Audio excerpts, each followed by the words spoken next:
Dương 6 triệu Dương.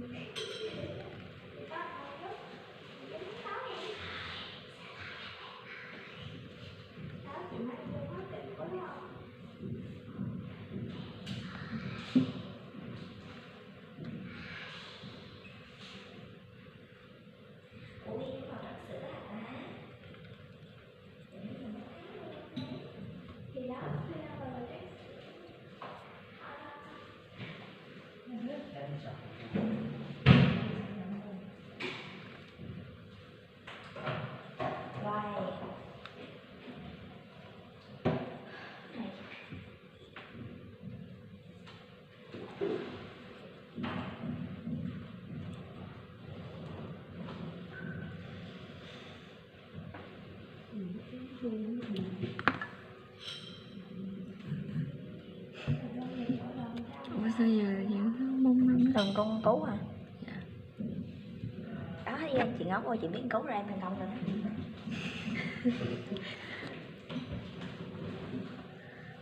Ủa, giờ nó quấn luôn á.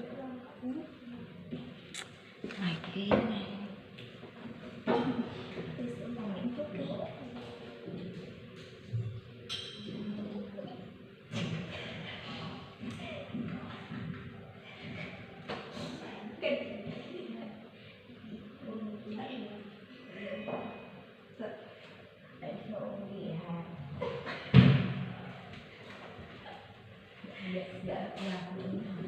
Thì em bắn nấu liền được.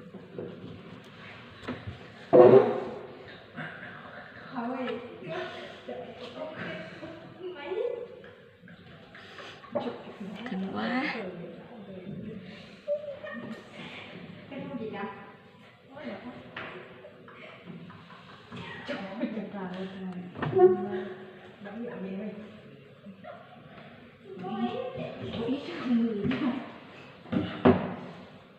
Nhậu lai do gì đâu là em không nhìn không thèm nhìn mặt tôi luôn. Nhớ coi Giọt ca luôn à. chắc tối nay nhỏ không sao vô ngủ.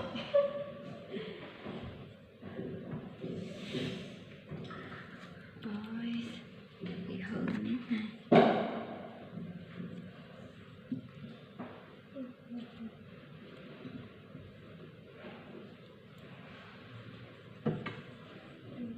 Để được ra đây.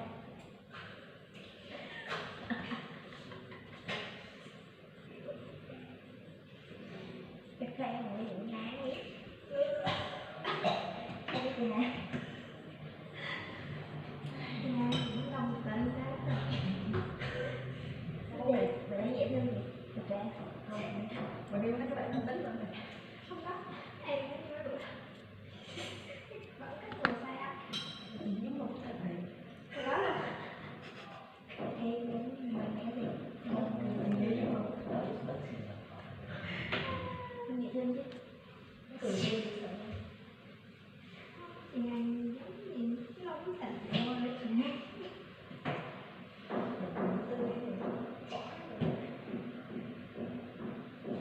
Sự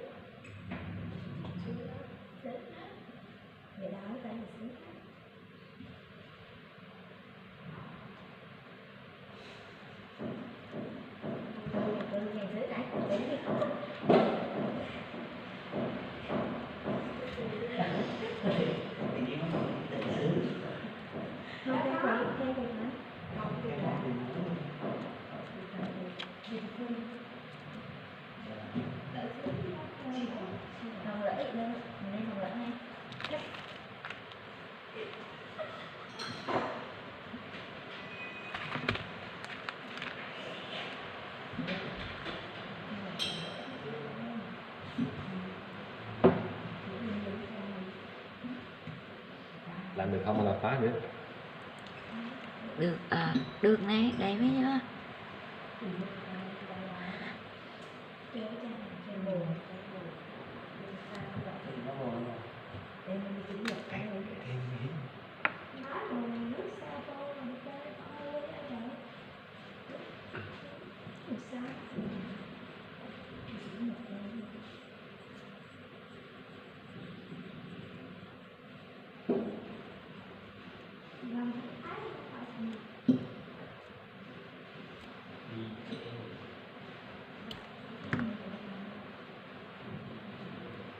Camera coi muốn không có camera cũng coi thử.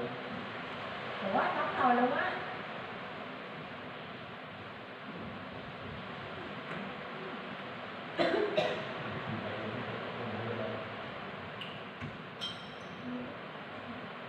Sao vậy?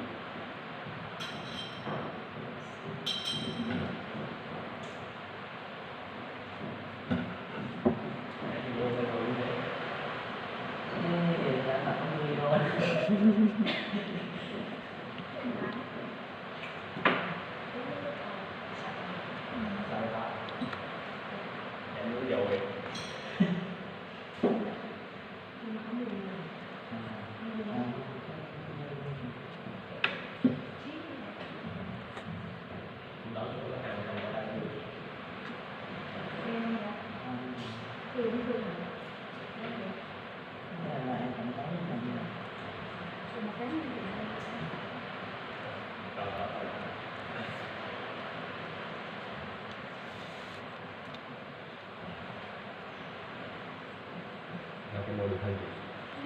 Là cái đầu cũng hay. Còn có nửa tiếng chưa xong nữa.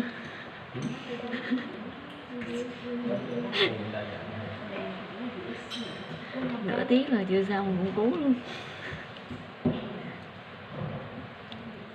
Được không?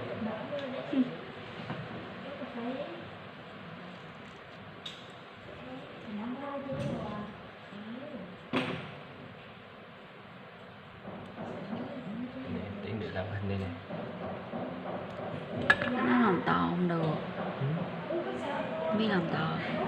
Sao? Cái nó em quấn to không được. Đồ quán nhỏ nhỏ thôi.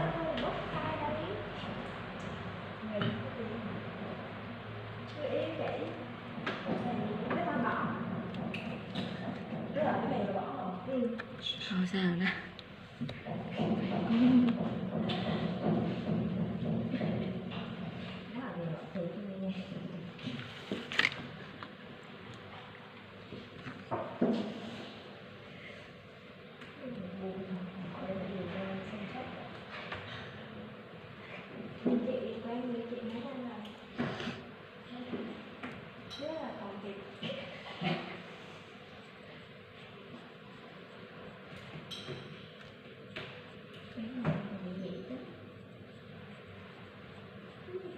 Chị đọc con heo à?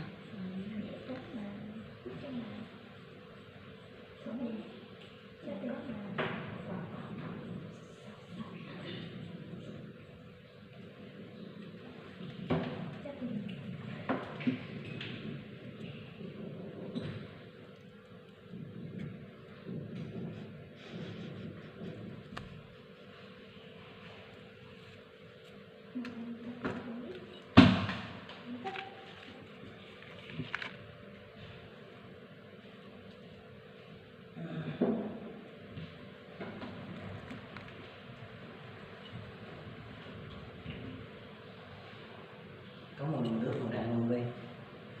Dạ bần ơi. Giờ nó ra. Ừ. Mà nó chi đó. Màu nước là màu đi. Ở dưới á. Dạ đang còn hỏi vô.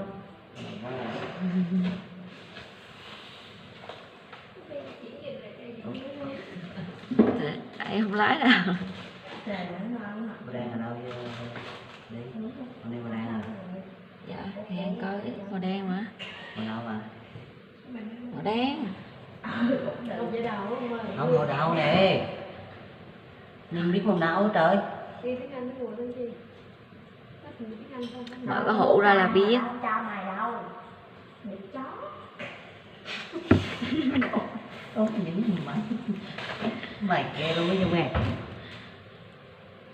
Thì kêu con lái xe, thì con lái xe đúng không? Màu nào đỏ tàu nó kêu thẹt. Mấy người có bị mù màu rồi đó. Cái chi? Màu nào nè? Ủa thì mình đi tìm màu. Cái màu đen đi chứ. Ủa tự anh tìm đi chứ ai tìm. Thế là có màu đen không? Thì tự anh tìm đi chứ. Có màu đen không? Gì à? Đừng nói luôn đi. Đâu có ai. Màu đen anh. Màu á hả? Dạ. Để em làm cái gì? Em vẽ cái lông đi với em vẽ lông được. Màu đen này thì cái vẽ mà không biết màu luôn. À đây có rồi. Bút vào đây một chút là chị lái rồi, đừng có làm trong vào bụi như chưa? Em lấy cái bút mực đen. Không cần đừng nói đừng nói.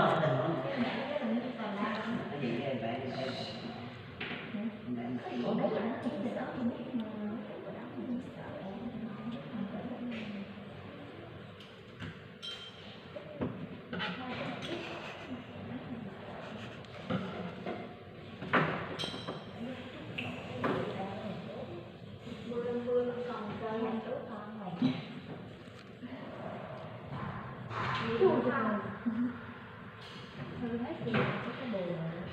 Ở đây nó rầm rầm luôn.